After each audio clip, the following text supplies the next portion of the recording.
Your workout should be a proof of your whole knowledge and experience you put into that session. So you have to simplify the coaching according to the client so that they understand that I'm getting the value of my time, my effort, and my money I'm putting in this trainer. So that's what personal training is all about. You just don't impress them. They're already impressed, right? They paid for you.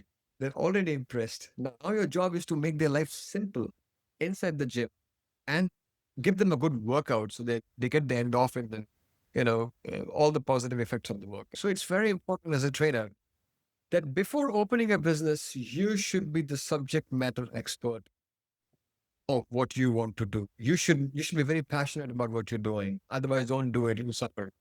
When I train my clients on the gym floor, I see many trainers who praise their clients.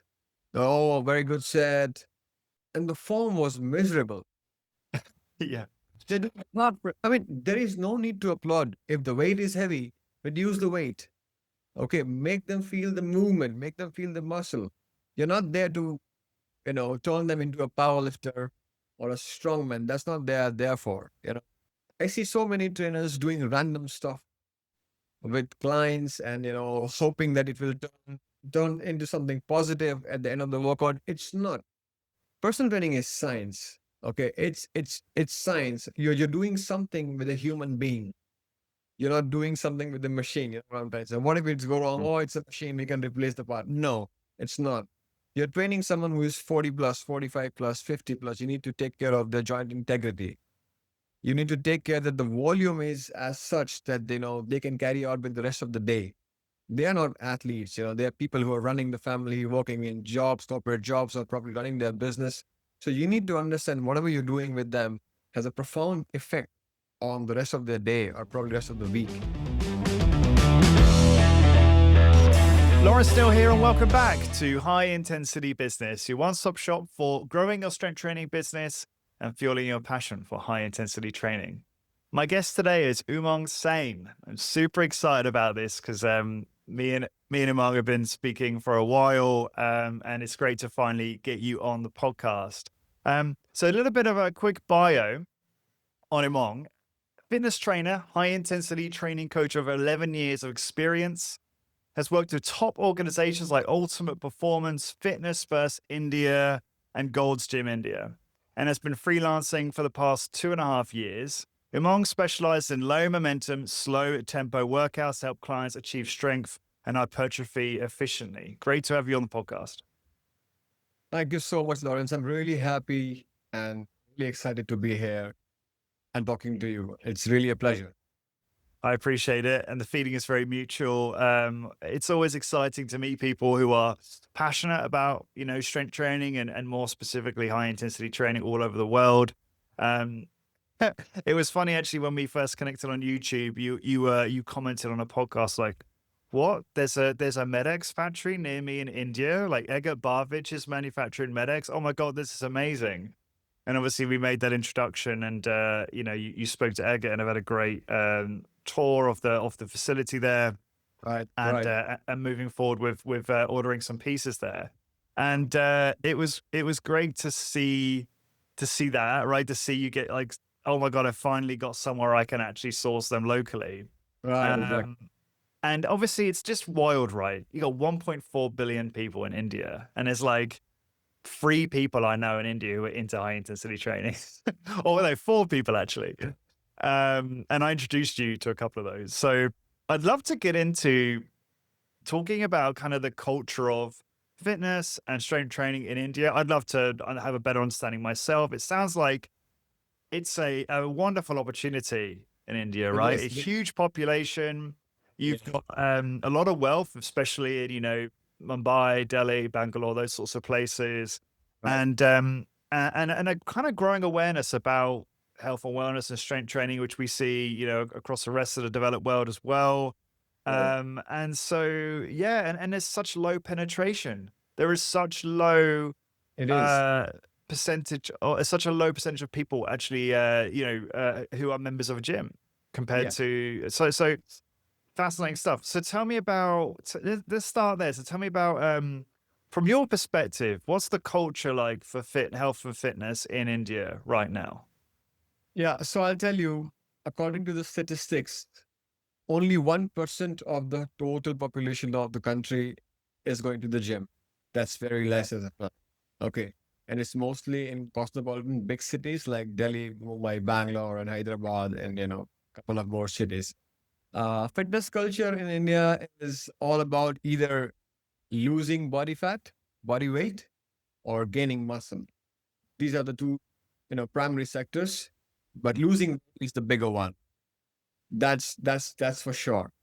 And the fitness culture penetrated a little bit more post pandemic, post COVID, because people are more aware now that they need to move in order to preserve their muscle mass, or they need to lose body fat in order to, fight any kind of metabolic diseases. So definitely post 2020, people are signing up more to the gyms and they want to work out and feel good. So it's better now uh, when compared to probably 5 years back. But still, the culture is all about doing workout mostly on their own or attending some group classes at the gym. Because in India, still people believe that if they will walk on a treadmill, do some cross trainer, do some basic exercises on the machines, and they will lose weight. They will be healthy. But also, there are a few. There's a few percentage of people who wants to do personal training because they have money. First of all, they have money. They don't know anything about how to perform the workout on their own. They want to be safe. These three parameters. So they sign personal trainers. But the agenda, the idea is the same, that I want to lose weight or I want to gain muscle. Now, when we talk about gaining muscle, it's more like probably leaning towards a little bit towards bodybuilding or something like that. So those clients are not going to be signing up with us. Got They it. are looking for someone who is more of a prep coach in India, or probably taking, services online from someone outside India if they can pay. The majority of the clients, they wants to work out for losing weight. Okay. And but this mindset that if I am going to work out with X trainer, I'm going to lose weight. So they put everything on the trainer, and then the trainer will train them really hard, and they don't lose anything. Maybe they'll lose a couple of kilos initially because of the movement, but that's about it. Like, Yeah. You're doing extremely well, obviously, and it's exciting to see, your journey and the future for your business as well. And you're working with some extremely yes, well-known and affluent individuals. yes. And I'm curious how you navigate this losing weight thing, right? Because this is like a really a common thing, common challenge in our business, which is, Right. obviously I'm talking to members all the time inside our communities. And they might struggle with the idea that, clients are obsessed with losing weight, fat loss. And, and then they get pulled into wanting to do nutrition for that client and help with the fat loss side of things. How do you think about this, and how are you navigating that with your own clientele? Okay. So the most important thing is educating the client. Hmm. As a personal trainer, it's my job and responsibility to educate them what are the benefits of strength training, what can they expect out of a workout, and how they can achieve their physical goals. So let's say if someone wants to lose weight, they are weight training, they're doing strength training to preserve the muscle mass. Well, they have to be in calorie deficit so that the body can utilize the stored fat and burn them and utilize them so that the scale go down. I tell them very specifically that you're not going to lose weight if you do any kind of physical activity. Because losing weight is all about energy balance. You're doing exercise, you're exercising, you're doing strength training so that you can preserve or gain muscle mass so that you can move functionally better out of the gym. So whenever my client comes into the gym, they know exactly what they're doing with me. They're not expecting that, okay, I'm going to train with Umang, so I'm going to lose weight. No, you will definitely feel better. You'll definitely gain some strength. You're going to lift more weight. Okay, but that's about it. This is the primary benefit of strength training. Okay, if you have, you want to say something? No, sorry. Go ahead. Sorry. That's fine. Yeah. So, educating the client, let's say if the client perform one set and then they're resting, you need to talk to them. What are you doing with your diet? Are you drinking enough water? How are you managing your stress? Are you sleeping enough? There are so many parameters when it comes to changing the, body. it's not only workout, because they say I do bodybuilding. So you're building your body in the gym, It's very simple. In the gym, you doesn't lose anything. You only build tissue, provided you have good nutrition, sleep, stress management, and hydration. So I educate my client that what are you doing in the gym and what you need to do outside the gym so that we can achieve your goal. Okay. Couple questions on that. It's really interesting. You sound like to simplify it for the client, you make it very black and white. You're not losing body fat in the gym. You're doing that with diet, which is largely true. Obviously, the strength training does help in terms of, increasing muscle Yeah. mass, metabolism, helping fat loss be more permissive, obviously retaining lean mass. There's little things like elevates metabolism. Is it by like somewhere around 10% for a few days after a workout? But Right. but it's interesting because if you lean too much on that stuff, you can make the client think that you're really having a big effect on fat loss. So do you, because you know that stuff, I can see that. But so do you, to keep it simple for the client, you just draw a clear kind of boundary, like you're not losing fat here, you're going to lose fat with your diet. Is that correct? No, so whenever I have my initial consultation with my client, I basically probe a lot. Mm-hmm. I figure out how much they know. And then from there, I navigate what I need to convey to them. Okay, so if they know what is calorie deficit, I'll make them understand what is the role of calorie deficit. If they don't know what is calorie deficit, then I make them understand this is the role of calorie deficit. Because Yeah. there is no simple plain rule that this is the script and you need to just say to exactly what to the client. It's not. That is why it calls personal training. It's not universal training. Like you need to accommodate what kind of knowledge in what words you would like to convey to your client so that they understand what are you doing with them. Now, a personal trainer is also a motivator and a supporter in and outside the gym. So when you hire a personal trainer, it's not only about the workout. If you have a question, you can WhatsApp the client trainer. You can ask, I'm feeling this, I'm feeling that. So it's not only about losing weight or gaining weight or getting stronger or, be better at particular exercise. You have to tell them that I'm the person who is responsible, who can take you from A point to B point. This is your A point. To reach to the B point, you need to focus on these parameters.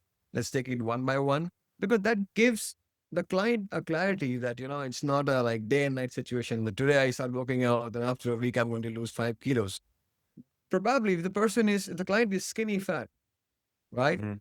Right. Already they don't have muscle. So they need to first build some muscle and strength so that they can eat right amount of calories. So Mhm. it's not simply plain a simple script that you can just recite in front of the client and they just start it. So it's variable to the every single client. This is how Yeah. I approach. Now I know what they know, and then accordingly I change what they can absorb at that point of time.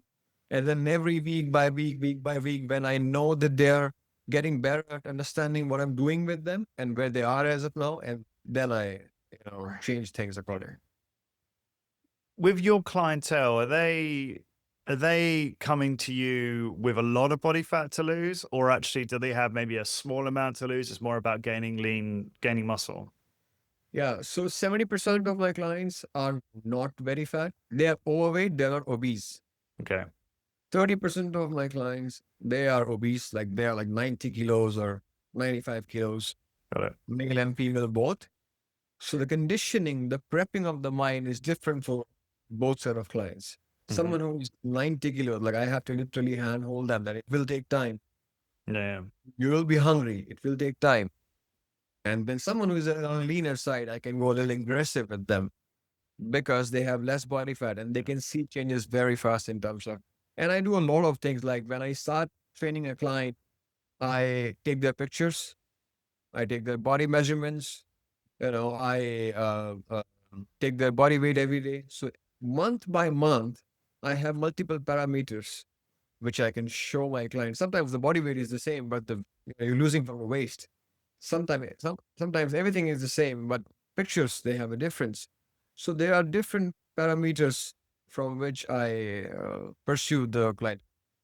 And how much help are you giving them from a diet nutrition point of view, or do you stay mainly focused on the strength training? No, I also support them in terms of their Got it. nutrition. I I don't give them a diet plan as such. I teach them. what should be in your plate, what is fiber, and what is the importance of protein. If you're a vegetarian, what kind of protein you can. Which is very common in India, right? A lot of Yeah, vegetarians, right? right. A lot of Yeah. vegetarian. So I tell them, and I tell them the importance of protein shake. That if you're not eating, body doesn't understand if it's a food or it's a supplement. It understands its Mm, amino acids.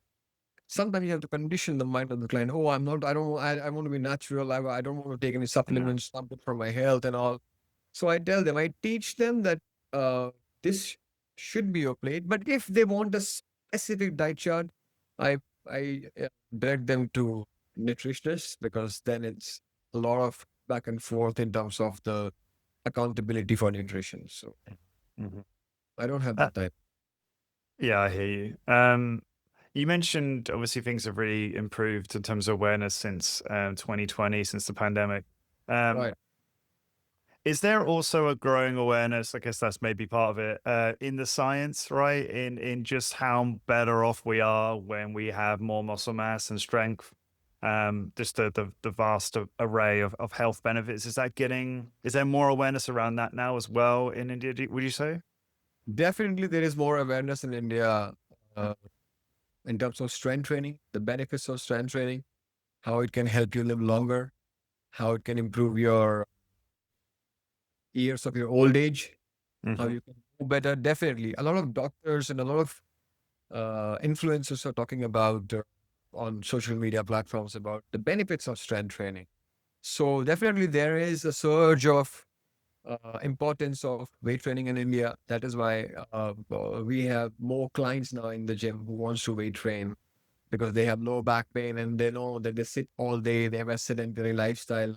So definitely we have more potential of clients and also awareness in the Indian population to do strength training. Okay.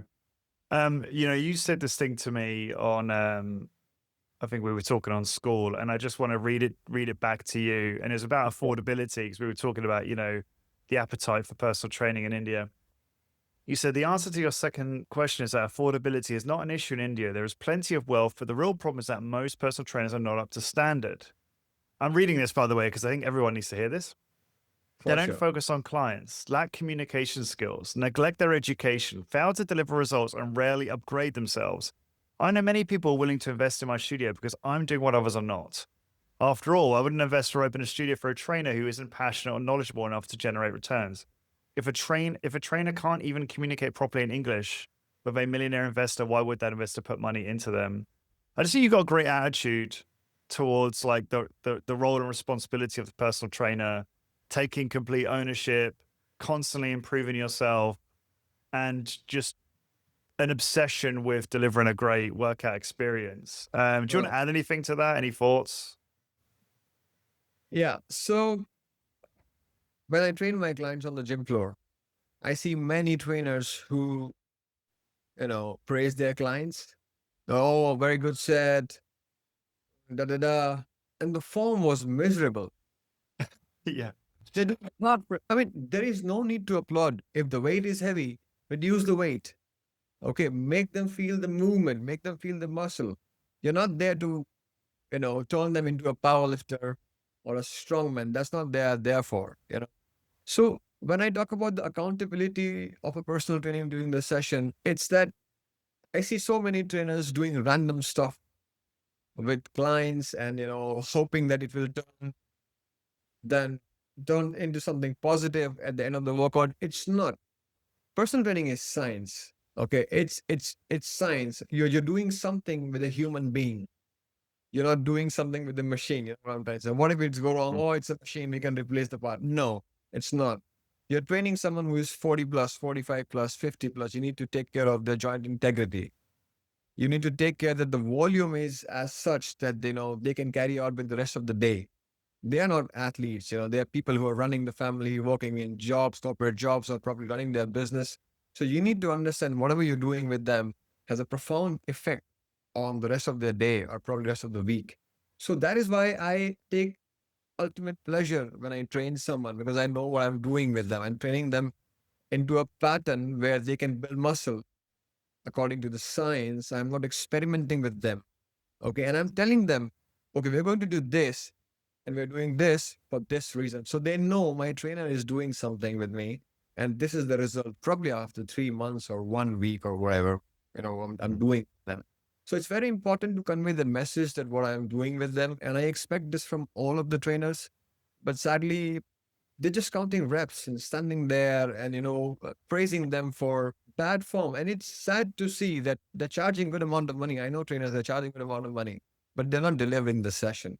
So Where did you develop this awareness? What a really great personal training session looks like versus what you're talking about. yeah. So personal training was not my first profession. Yeah, I was a flight steward in SpiceJet Airlines. That was my first profession. I mean, I You're a worked what? as Sorry, flight steward.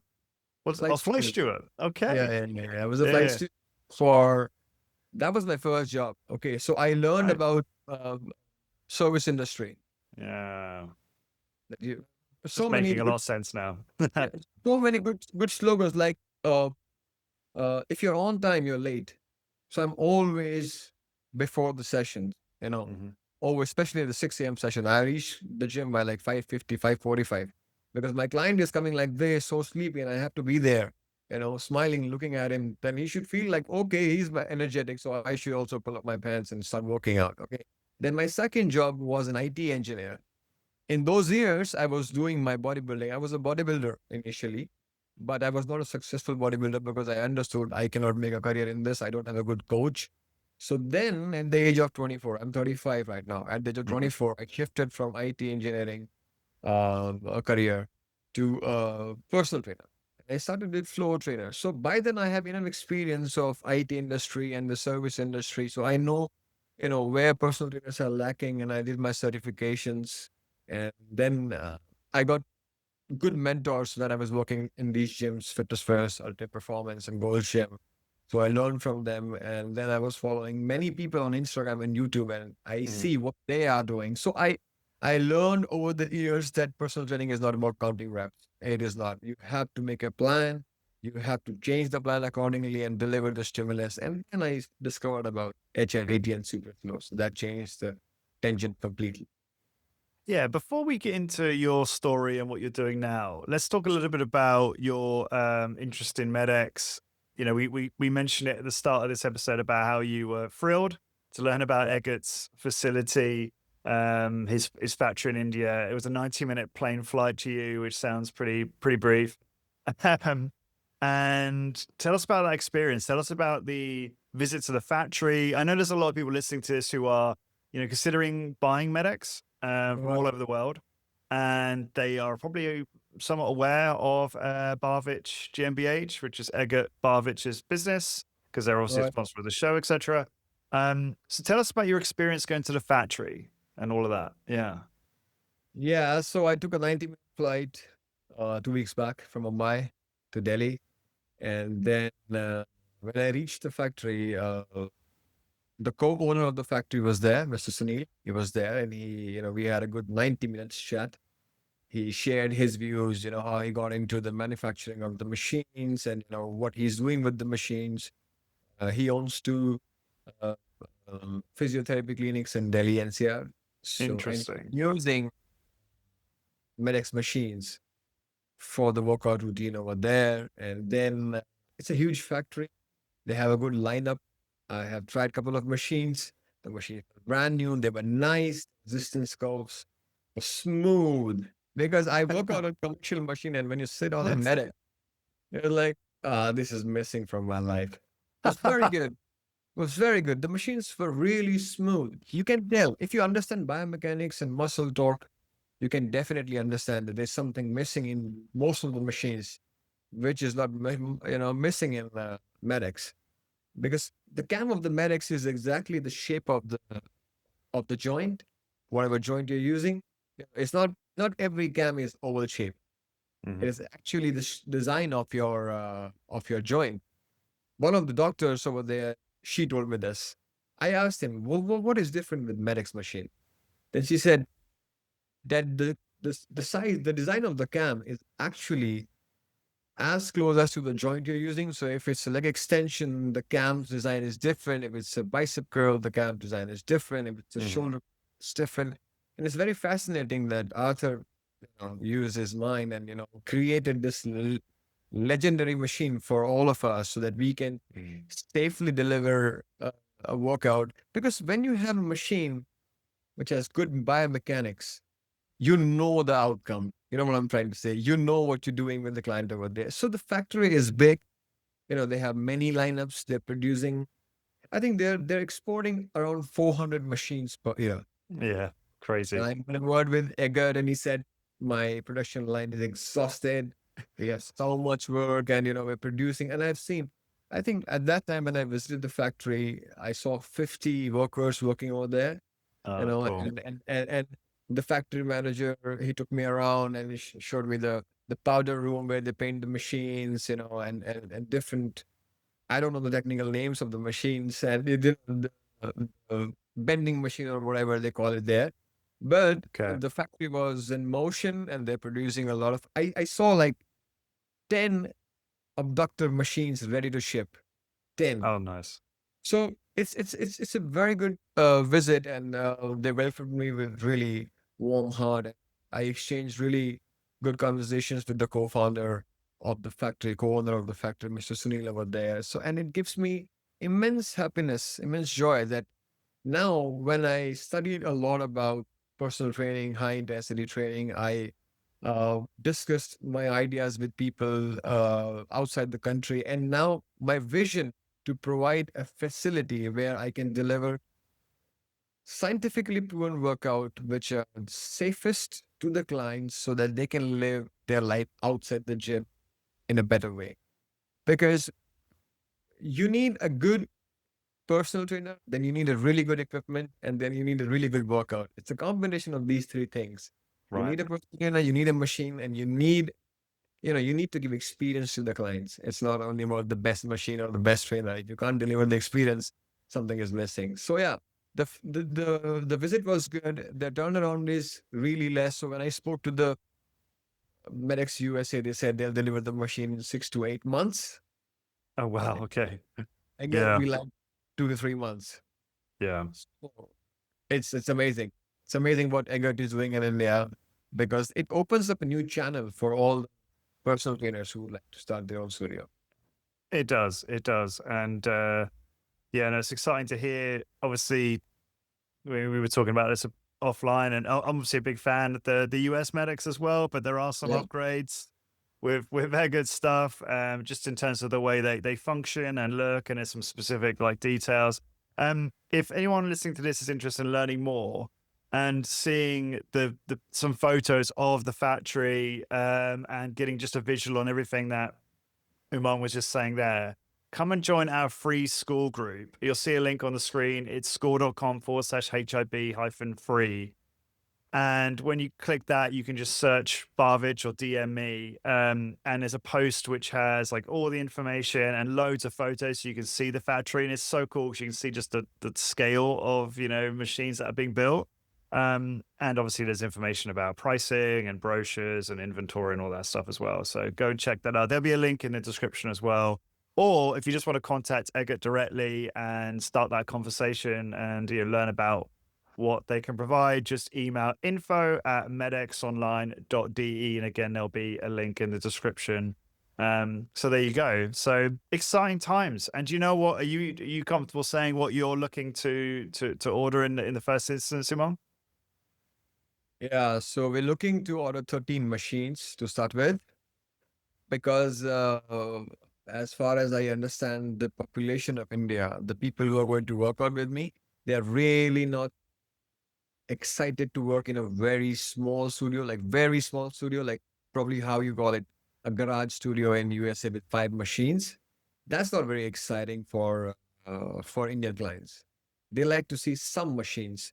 So the basic machines which I am planning to buy is the big five, Mhm. compound movements, and then the whole spine series, which has 4 machines, and then leg extensions and leg curl, uh, hip abduction, hip adduction. That is to start with because they will cover most of the movements for the workout. But I'm also going to keep adjustable pairs of dumbbells just for the small muscles.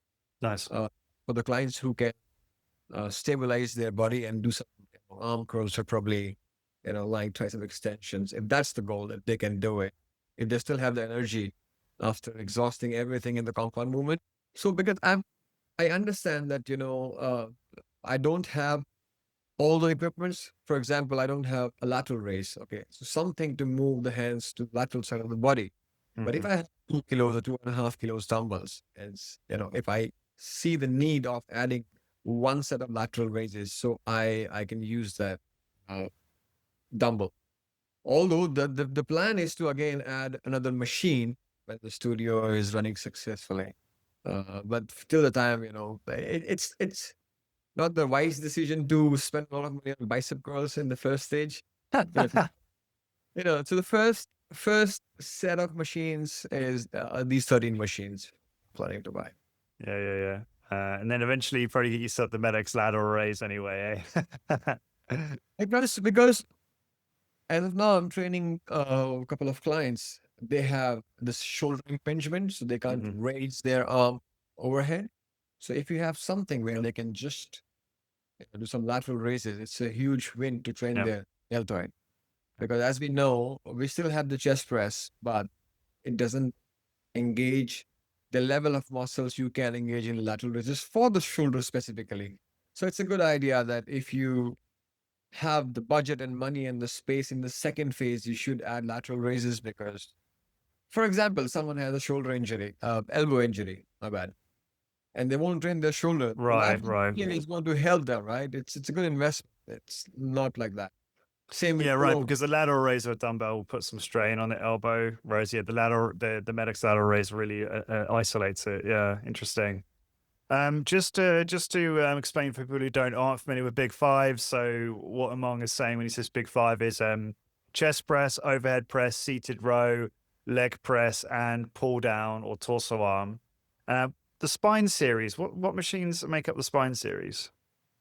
So spine series have a torso rotation, which trains Okay, for and lumbar extension. lumbar extension, the neck, four-way neck, Okay. and the abdominal. Oh, okay. So everything for the trunk. Yeah. Okay. Cool. Everything. Oh, that's a Yeah. great selection you're getting. Yeah. Love that. Awesome. Okay. Fascinating stuff. So let's go into your story a bit more. You talked just now about how you kind of, yeah, well, actually, how did you become aware specifically of high intensity training? What was the Uh, moment you come across that? Yeah. and that was a life-changing moment for me, Lawrence, actually, because a couple of years back when I was doing my own workouts and also my clients are also doing volume workouts, right? So every time I used to train more than 3 times in a week, I used to feel an energy dip in me. And then I thought that if I can feel, being a trainer, if my nutrition is on point, I'm trying to sleep as much as I can. If I can feel the dip in my energy, what is happening with my clients? I'm training them really hard for probably like 7 exercises, 3 sets, the volume training method. Then 3.5 years back, I was doing flat dumbbell bench press and I had a shoulder impingement in that from that moment.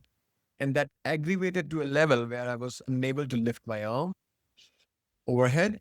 So I stopped working out for 1 year and I was really depressed. I was only training my lower body and probably my Oh God. because the pain sits in your head. It's still nagging pain is still there. And I was visiting physiotherapists, but nothing was working. But then my client told me that there's a studio in Mumbai and you should go there and they perform some slow workouts.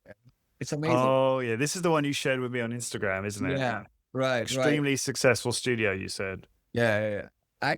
That studio is the most successful studio in the country. From last 23 years, it's running. The only studio I know which is still in function from last 23 years. It's difficult to run Can something we for. can we say I've got the company name? Can we say it? Is that okay? It's So okay. yeah. So Exercise Strategist PVT Limited, which is private, as I assume. And it's really funny because you said to me, I said, "Oh, would they be interested in joining us in the community?" And you were like, "No."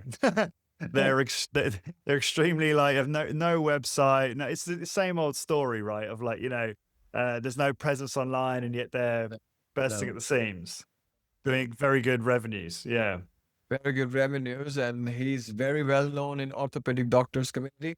Because Okay. every time, and his primary clients are probably over 50 to 80 years old. He's still training 90 years old. I've seen 90-year-old clients over there, Great. and Yeah. he's very knowledgeable. Because I personally feel I deliver a very good personal training session. I have the understanding of, physiology, kinesiology, and biomechanics of the client, a human body, and of course, I understand the machine and friction. Where did you get your knowledge, by the way? What courses or certifications or have you done? Yeah. Yeah. So my first certification was ACE, American Council on Exercise Personal CPT course. I did it in 2024, Hmm. 11 years back. And then I did my level one strength and conditioning specialist again from ACE. It's a level one course where you can train the athletes. So 2014, did you mean?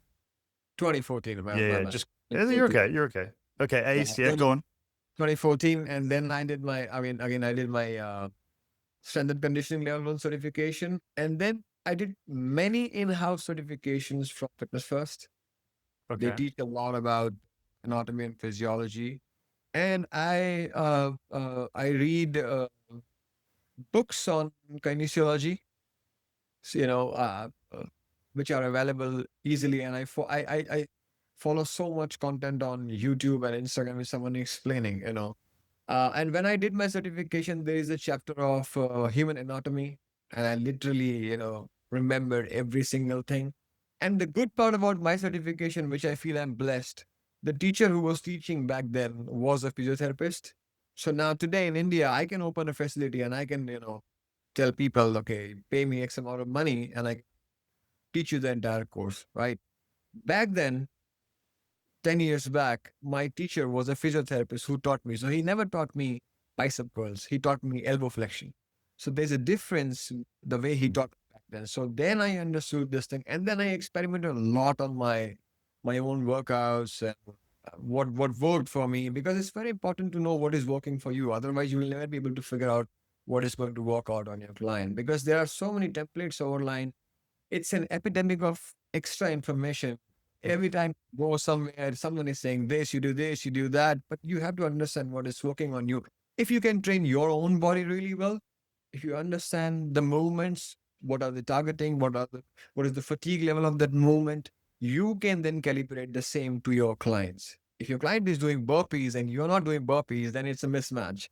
Like, you should be a proof. Your workout should be a proof of your whole knowledge and experience you put into that session. So that's what. Um, and then, yeah, my client told me, funny story, that you should go to that studio. You should visit that studio, and he's going to help you with your shoulder. And I straight away told him no. One set training. I told my guy, do you know how hard I train? He said he'll remove your misconception. You should just go there. So hesitantly, I visited that studio, and he was very strict. 55-year-old man. He's like, one said he wasn't allowing me to visit the studio. I said, why? He's like, the client's acting out, so we respect their privacy. I I love was like, this. Yeah. yes. I was like, okay. So I signed up for a month, and then straight away the first exercise was torso arm MedX. Mhm. When I sat on that machine, I was like, what? How is this machine feel so good?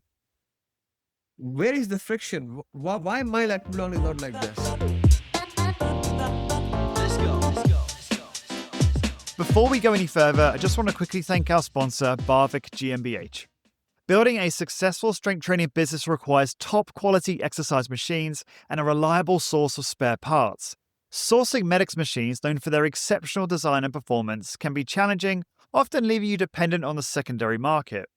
Barwich GmbH, based in Hamburg, Germany, offers a solution. Led by Egger Barwich, who spent over 40 years working with and learning about Nautilus and MedX machines, and also completed a 3.5-year apprenticeship at Mercedes, mastering quality engineering, Barwich produces German-engineered MedX machines in India with thoughtful enhancements over their US counterparts.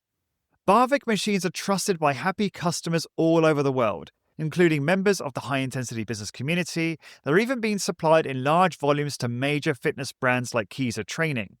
For example, my former business partner and current HIB member Sean purchased MedX equipment from Barwich for his studio here in Galway, Ireland, and both he and his clients couldn't be happier. From popular pieces like the leg press, pullover, and bicep curl to rarer gems like the super forearm and tibialis, Barwich offers a wide selection of 35 MedX models built higher for easy movement of a pallet jack, zinc-plated weight plates, flat steel core belts instead of carbon fiber, and adjustable 90mm rubber feet. And right now, you can get 5% off a minimum order of 6 machines, but only for the next 3 months. This offer expires October 31st, so don't wait. Visit medx.eu, tell the team what you need, and choose the machines to grow your business. That's medx.eu, medx.eu. And now, back to the episode.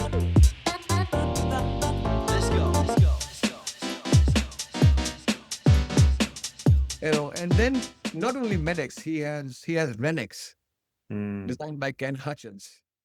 That is again an ultra smooth machine, very clinical looking, big footprint spin machine. So I signed up for another month because I liked it. For the first time, someone is training me. For my whole life, I trained someone. So I Right. like the fact that someone is coaching me to the sessions. And then the owner also trained me 4 times in those 2 months. And the way he coached, unmatched. What was Like, what was special about his coaching?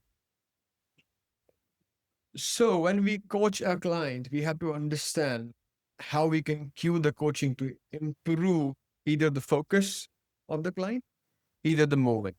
Other than that, no need to motivate the client. You're going to just disturb them because the client is very receptive. If you're going to say, don't do this, his ears are always on you. So just either tell them what to focus and then shut up, or either tell them whatever cues you want to give them to improve the movement and then just shut up. So he was right on spot. So I still remember when I was doing Nautilus Nitro lat pull down, right? So he told me when I was really tired at the end of the set, he told me, Umang, think of the muscle fibers running right from the top of your shoulders, going all the way towards your lower back. So when you're going to pull this time, I want you to really drive your elbows towards your hip. That kind of coaching. He understood that I know about exercise. He understood that I understand what muscles and how they work. So when I contracted that, I contracted every single thing in my posterior upper body. So that's very important. You know how much your client can understand what you're going to deliver. Like it's a simple example. If I'm making you do an abdominal flexion abs exercise, right? And I'm telling you, I want you to keep your shoulder blades in place. I want you to flex your spine. You will be like, what is flexion? If you don't know what is flexion, you know what I'm trying to say. So you have to simplify the coaching according to the client so that they understand that I'm getting the value of my time, my effort, and my money I'm putting in this trainer. So that's what personal training is all about. You just don't impress them. They're already impressed, right? They paid for you. They're already impressed. Now your job is to make their life simple inside the gym and give them a good workout so that they get the endorphin and all the positive effects of the workout. So that's how I got introduced to slow volume training. And then interestingly, I searched online because he was following super slow protocol. Not 10-10, but 8-8 seconds. Okay. So I went on Google and I searched about super slow, and then Ken Hutchins popped up and his website popped up. I emailed him. Hi Ken, this is Umang, blah blah blah. And he replied back. And he gave me his phone number. He said, I'm not in any condition to talk to you back and forth on an email. Can you phone me? So then he guided me for the next 6 months on what to read. So I read Renaissance of Exercise Volume 1, Volume 2, and he was there every week just to have a little chat on phone. He was like, Wow. free of cost. Who does that? You know what I'm trying to say? Like, That's amazing. I asked him one day, Ken, why are you doing this? Why are you investing your time in me? He said, Umang, I'm simply happy someone is following my protocols in that part of the world. So I can Yeah. help. I'm trying to help you as much as I can. Then I read Body by Science. I got to know about Dr. Doug. I read The New High Intensity by Ellington Darden. So I was also on the platform of Drew Bay for 1 year. Hmm. But and I also follow Jay Vincent, Luke Carlson, these people. So then I know that I'm at the right place. And then I switched all my clients 18 months back roughly to a half an hour format from a Hmm. full 1 hour format because I know they don't need more than that. They don't need. And now they all are very happy and I'm booked for the whole week. Yeah. And I believe in it. From a high volume trainer, I used to work out 4 to 5 times in week, 1 hour session, including warm up and multiple sets and training the muscle from multiple angles. Now I do 5 exercise and I only do big two in one sessions. I tried big five, it was exhausting. I cannot take the stress, metabolic stress of big five. So I broke them up into two parts, big three and big three. It was still too much for me. I cannot do that. So I again split it into body parts. So it's like chest, push muscles, and then uh, the pull muscles and lower bodies. I have 4 different body parts workouts, which I follow them twice a week. Like I train on Monday or Thursday. Okay. If I'm tired, So I you'll take cover the whole body over 2 weeks. Is that right? 2 weeks, 2 weeks. Yeah. I'm not really strict about training on Monday and Thursday. If I'm tired because of my personal training, I pushed it on Friday, maybe Hmm. on a Saturday.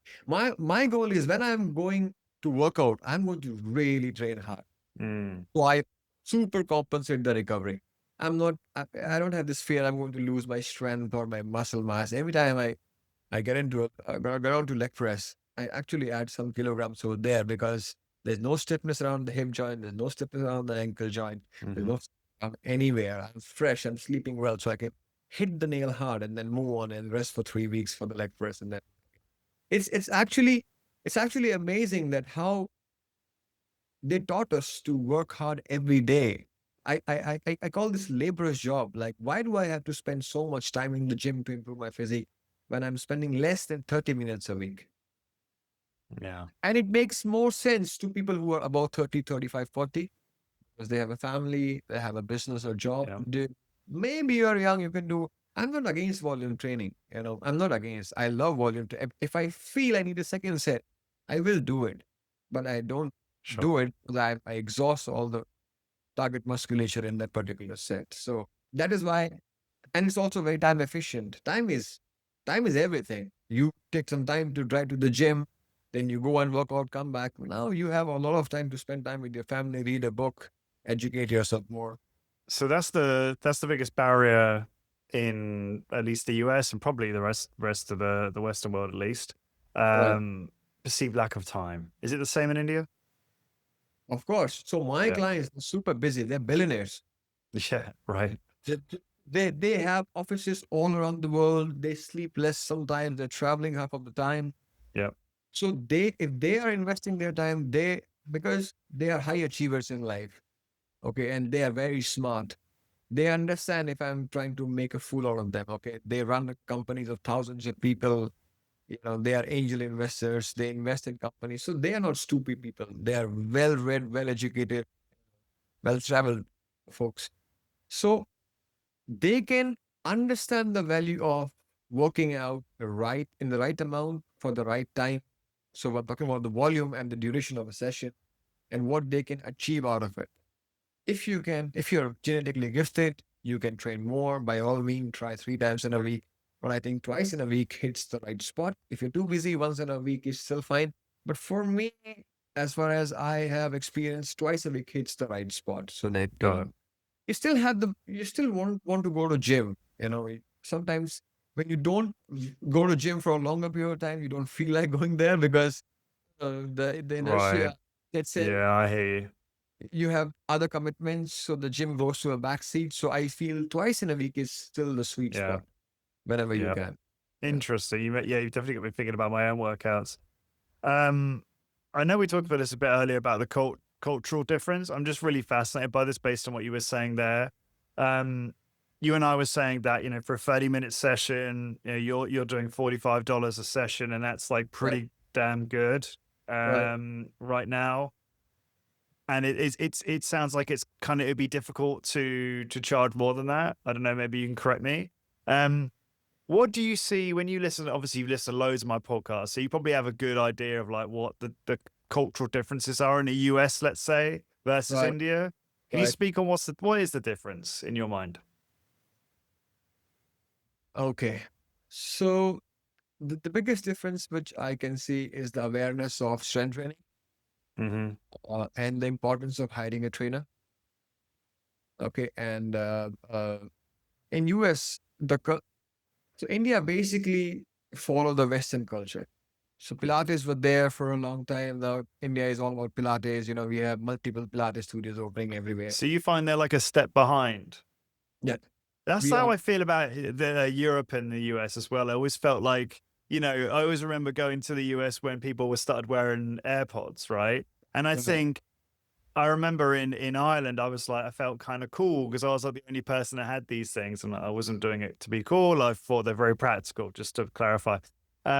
But then I then I went to the US and I was like, everyone's got these things, and Right. it's like you're looking into the future. So I'm wondering if India is like Europe in that sense. Yeah, like you're saying. Yeah, definitely we are one step behind US when it comes to fitness. The Mm, craze and the importance is more there, but we still have a good amount of direction now that people are heading towards the gym. We have more signups, as I told you yeah. the earlier part of the podcast. But the culture is still that this is what I feel where the personal trainers are wrong, that they're promising the clients that I'll make you lose weight. That's not a job of a Right. personal, and that's not the scope of practice we are in. Our job is to successfully, safely, effectively deliver a workout to the client and teach them how they can live a life better. That's what. What about just this idea of what they are expecting in return for their investment? So, I was talking to another colleague of ours in India, and Right. he was trying to explain to me that the expectation is really high. So someone's going to spend, let's say, $45 for a 30-minute session. Mhm. They expect like the best, the best equipment, best facilities, obviously a great experience, a great trainer. Not that that's different anywhere else. I just got a sense that it really has to be top notch for it to work. So let me tell you, Yeah. Lawrence, $45 is the session charge which they give me. But in order for me to work out with them in a commercial gym, they're also paying a fee for me to the gym. So the Right. Yeah. actual Yeah. cost is higher than 45. When you say the expectations are really high, they want the best. First of all, they don't know what they want. That is why the first consultation session is very important. Very few trainers in India, they are doing the first consultation sessions with the client. They talk everything on the floor and Right. then Yeah. straight away jump into the workout. Let's do this. No, you need to sit with them. Why do you want to work out? How much time you can devote? How much time you can devote to your low intensity steady state activities like walking or swimming or cycling? Then you understand the psychology of the client around nutrition. And then you come up with the plan so they know, okay, this is how I need to go. Otherwise, and I'm not saying that the personal trainers in India, they don't want to deliver the results. The idea is that only they want the client to lose or gain or do whatever the client goal is. But, after a couple of sessions, it's all about delivering the sessions and uh, making them feel good about the workout. But it's not about making them feel good about the workout. It's about keeping them accountable and yourself as well so that, you can show them that this is your starting point after 2 months you're here. There's a lot of accountability from the trainer's side. So when you say the expectations are really high, most of the time client has no idea what expectation. They just want to lose weight. From the client, oh, I'm Right. overweight. I want to lose weight. Now it's the trainer's responsibility to show them the whole journey and tell them realistically how much percentage of their total body weight they can lose every week. If they do this, this is the highest we can go, this is the lowest we can go. And that takes a lot of calculation and patience from the trainer's side. And then you build up the relationship with the client. So, yes, if I have my own studio, I can positively charge more than $45 How per much would session. you charge? I think I can easily charge 5,000. So Right. 4,000 now. So probably how much is that? I'll do the calculation. Just bear with me. So that would be 56 US Yeah. So, dollars. So which that is comes, still quite modest, you know. yeah, People charging obviously quite a bit more than that in some cases, certainly in Europe and the US. yeah. I mean, of course, the economy is different, and not every client can afford the same. Help me understand that though, because you've got clients who are extremely wealthy, so they Yeah. can, and they're intelligent and they get it, they understand the value. But is it because, I don't know, you tell me, is it because there's too much of a departure between what's expected and what's already being sold out there for personal training, that if you go in at that level, it's too removed? Or do you know what I mean? Like it's too different. It's too, I mean, I could be complete nonsense, but yeah. No, I think you need to simplify the question. I think I didn't get it Sorry, yeah. Forgive me. So your clients are very wealthy, right. very intelligent. They get it. They know that actually, if they spend $1,000 a session with you, it'd be totally worth it, right? Right. So what's stopping you from charging a lot more, like $60, $70 per session? Well, so yeah, 6,000 Indian Yeah. rupees, that kind. S- So the the money I'm charging right now per session has many variables around it. For example, I train them in a commercial gym. I don't train them in a Yeah, but personal. we're talking about when you have your own facility, right? So just talk about it from that perspective. Okay. Okay. So from that perspective, I can charge them more because first of all, it's very exclusive for them. Sure. They don't have to wait for the machines. Okay, they'll come and train and leave. So when they're going to train with me in my own facility, they get the privacy. Privacy is very important to people who can pay. They want Yeah. privacy. They want exclusivity. Okay, So so this is the thing, Umang. I get that. And this is my point. It's like your own facility is going to provide so much value. right? I'm just curious. I mean, not to say there's anything wrong with like 56, $60 per session. But I'm just curious if given the the affluence of some of these people, like if there's not room to actually charge a lot more per session in your So, mind. yeah. So the idea is to introduce the studio with an introductory package for the first year. Mm-hmm. Okay, so let's say if I'm charging X amount of money, X amount of rupees for the first year, that's the launch price of the year.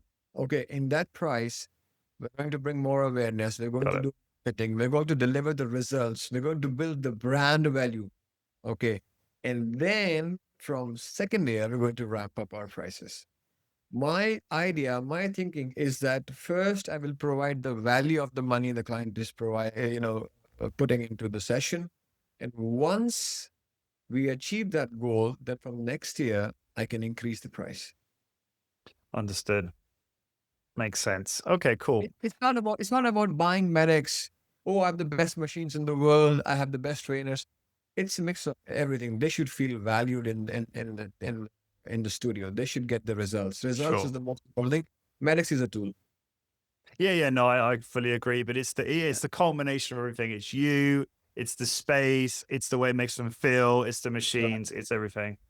Right. So we're obviously bouncing around a little bit here, but thank you for being a good sport on that question. So you were talking about obviously how you come across high intensity training. You've clearly, it sounds like I'm making some assumptions here, but you've had a successful freelance career working out of, Right. like you built your way up, you your way up in personal training. Is that how you've been able to build up this clientele of these really interesting, exclusive clients? Yeah. So most of my clients I got is from the gym, Ultimate Performance. That was my Okay. last. That was my last uh, personal training studio. Do you know about the gym? I don't. Is it well known? Is it? Yeah, it's a very well-known studio from UK.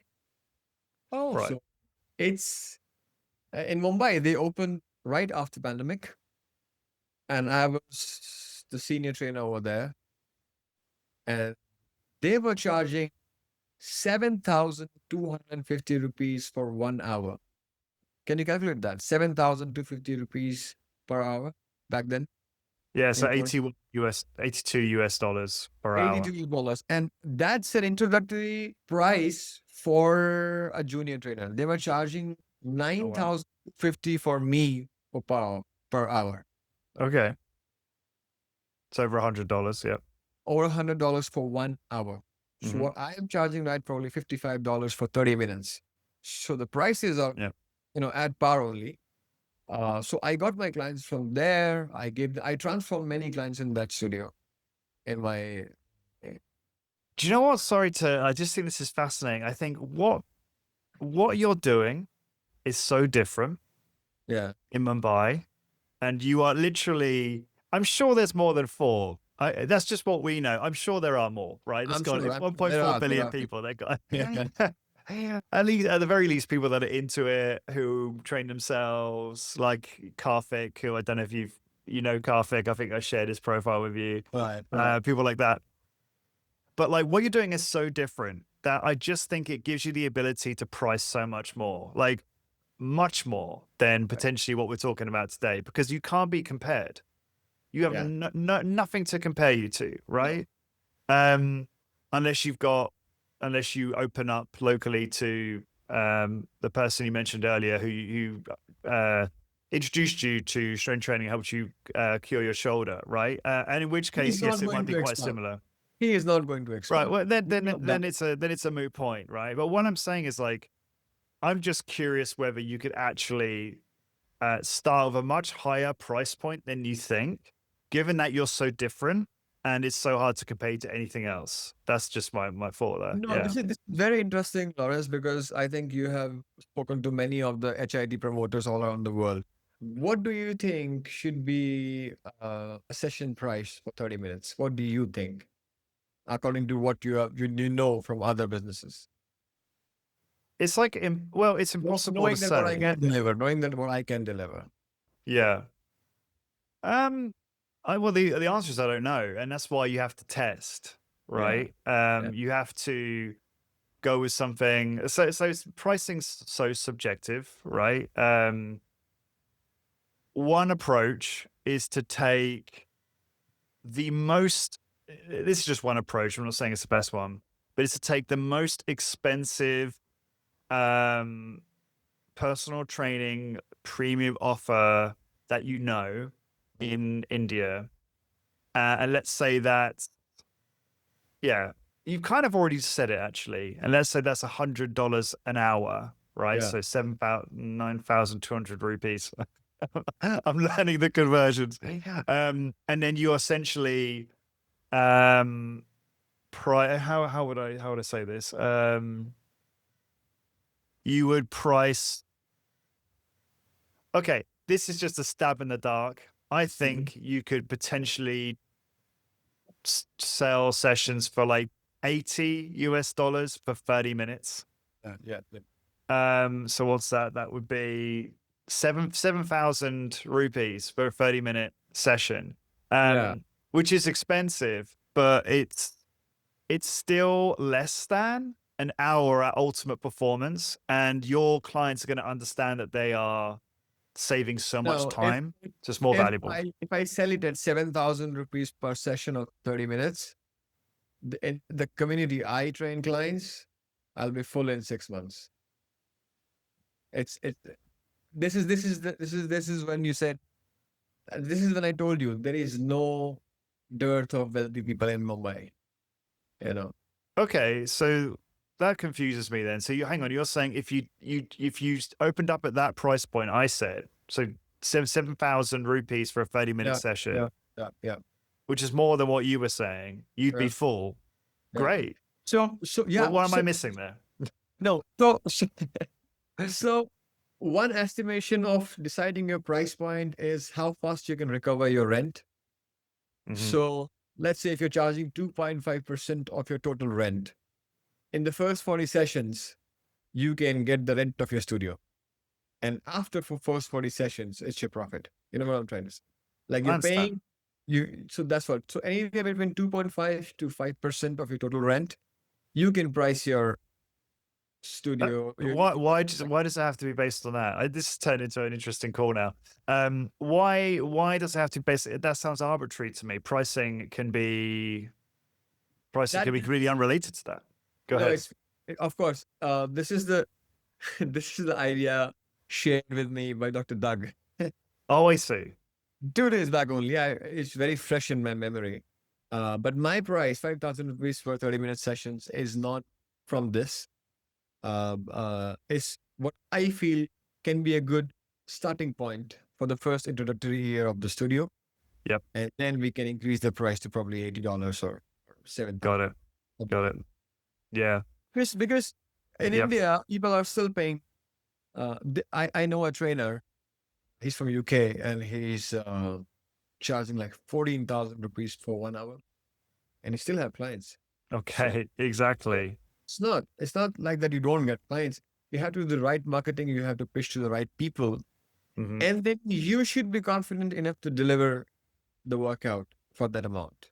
Yeah, and, Right? and of course, I am assuming that your target market is similar to what you've described already, right? Very affluent Upmarket, individual, upmarket. right? We, yeah, so you can You see know, that based on what your colleague is charging, and it's also we don't have to spend the whole podcast talking about this because we do want to touch on other things, and I know I've been challenging you a lot, but like the whole premise of expensive equals good, right? So if right, you're more right. expensive than the other options, it's got much higher perceived value, and that is actually something that would work in your favor with this target market. Yeah, 100%, yeah, 100. We right. have we have clubs in India who charge like 20 lakhs per year, like lounges and all, a good swimming Yeah, pool and gym. 20 lakhs per year for the family. People are paying that. It's full. You don't have any vacancy for yeah, 1 or 2 years. So it's not like that you can't charge. It's just you should be confident enough to charge. Right. yeah, So yeah. Fair enough. Fair enough. Interesting. Okay. Well, hopefully that's given you some food for thought, and I think that's definitely. great that you invested in a consultation with Dr. Doug McGuff as well. Obviously, massively respectful of his point of view. So okay, so what's really interesting about you as well is that you have transitioned to freelancing out of a couple of facilities, and obviously now you're in the process of opening a studio, and hence the interest in ordering all the MedX machines that we spoke about earlier. And you've grown your business. You have an Instagram account that you barely post on. You Yeah. do zero marketing. It's all referral, word of mouth. Is that Or correct? referral. Or Yeah. referral. Yeah. Yeah. I don't post anything on Instagram because I don't earn from Instagram, to be very honest. I just consume content from Instagram. Sure. I follow fellow HID promoters all over the world and my friends. But I'm planning to post more awareness on Instagram because I have other people who follow me and they look up to me, my friends, my family, and my other clients who are not training right now currently. So I would like to be the voice of HIT in India, where I'm not against any type of training. You can do volume, you can do low volume, high volume, up to you, whatever is working for you. The most important thing for any nutrition plan or any workout plan is how sustainable it is for you. If it is not sustainable for you, it's not going to work for you. Hmm. If going to the gym for 4 times, 5 times, 3 times in a week is a chore for you, you're going to drop out.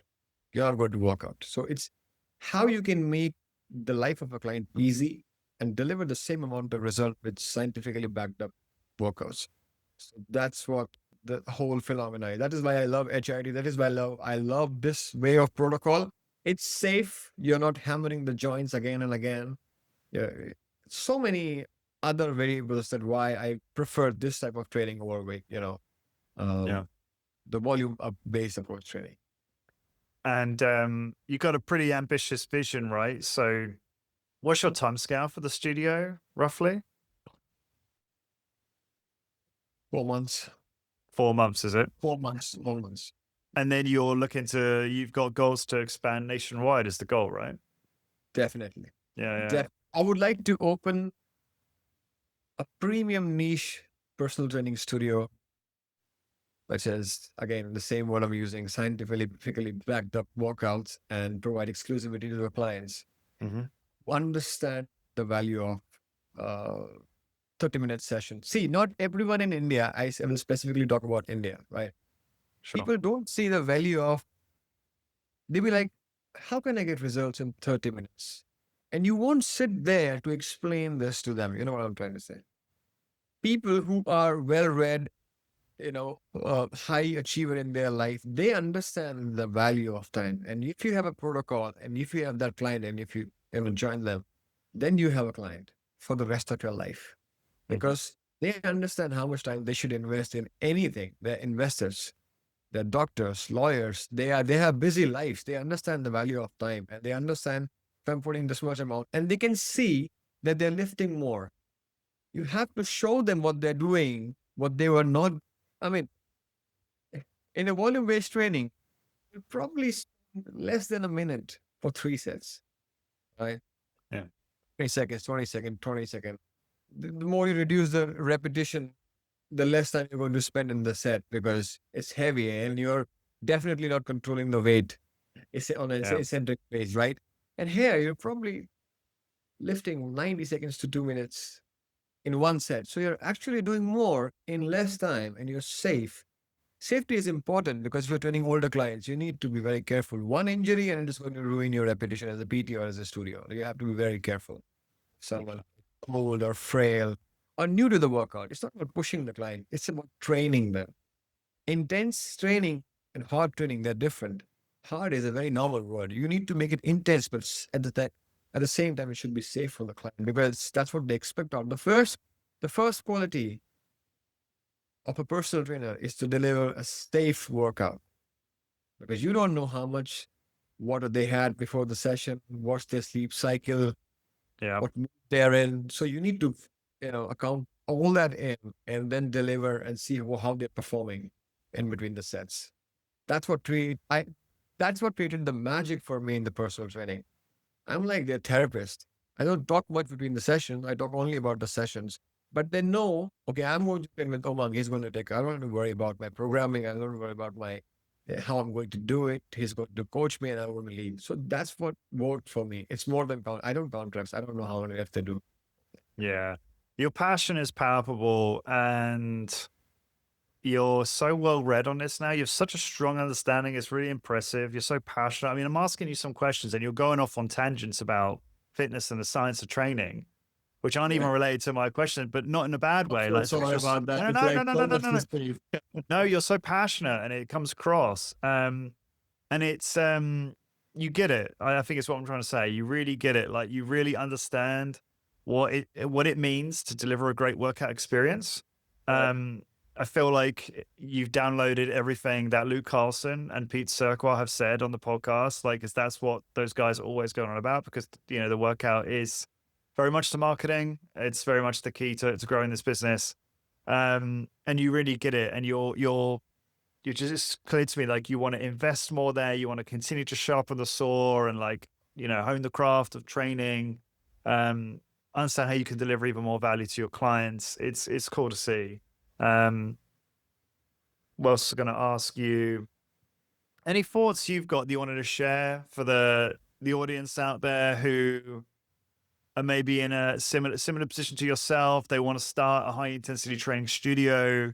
Any kind of advice you've got that you've learned on your journey so far that you want to share? So the most important message I can pass on to anyone who wants to start a high intensity training studio business, or maybe if they want to freelance, if they don't have any the investment by any means, is that to educate yourself around the subject. It's very important to read the human anatomy, if not completely human anatomy, how to deliver, how to coach a particular movement, how the joints around that movement, what to coach around where your hands at during a movement, what they're doing wrong, how to make complex jargons into simplified coaching cues so that the clients can deliver. It's really not, as what I know it worked for me. It's really not about impressing the client. It's like breaking down everything in simple terms so that they can understand. And it's different for every single client. Some clients are experienced, they want me to speak very technical language so that they like it Yeah, because they are into it. Okay. They are know more your audience. excited than me for the workout sometimes. So my advice is that if you want to open a successful business, you have to read everything about the subject. that this is what high intensity training is. And then train yourself. Train so hard so that you can understand no one can train 3 times in a week. You should know. You should not doubt the studies and the theories. I trained Big Five 4 times in a week. It's too much. Next week I train Wow. 3 times in a week. Too Yeah. much. Next week I train twice in a week. Still too much. That took me 2 years to understand that if you train it really hard, the soreness will stay there for 2, 3 days.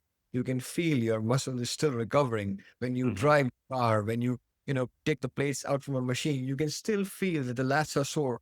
But if you don't know what an intense workout is, you cannot deliver a high intensity training session. It's not about 5 seconds up, 5 seconds down, 10 seconds up, 10 seconds down. It's not about anatomy. It's like, can you train yourself in the same way? And then you deliver the same thing to the client, looking at them and then making notes of every single thing they're doing. I have workouts for all my clients, all of them in my iPad. And then I update everything there. So that I can't remember what they did last time and what notes I'm doing. So it's very important as a trainer that before opening a business, you should be the subject matter expert of what you want to do. You should be very passionate about what you're doing. Otherwise, don't do it. You suffer because the other person will move ahead in line, and then you'll be like, I'm doing the same thing. No, you're not doing everything. You need to educate yourself for the self for what you're doing. I can also train clients really well in a volume-based training, but it's never going to be a That 1 hour doesn't make sense. Yeah. weights. Like I can Yeah. do that. I've trained all my life in volume.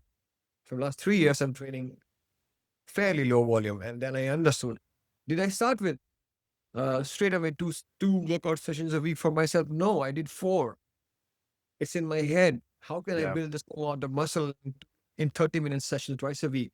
So I've gone through the journey by myself, so I know what to do, what not. Yeah, I think one thing I will say, I agree, and I think as I said just now, I think a lot of your success is down to your passion and just the fact that you're always getting better. I also just want to say that because I know that it's actually a sticking point for new hit trainers. They perhaps lack confidence. They think they need to do X number of certifications or courses before they train people. And I think, you got to start somewhere, right? The reality is if you're really into high intensity training, you've read, Body Science, whatever, you've got a couple of books under your belt, you understand the theory, you've got a good, a basic understanding of physiology, anatomy, you train friends and family. I think that's enough to get started.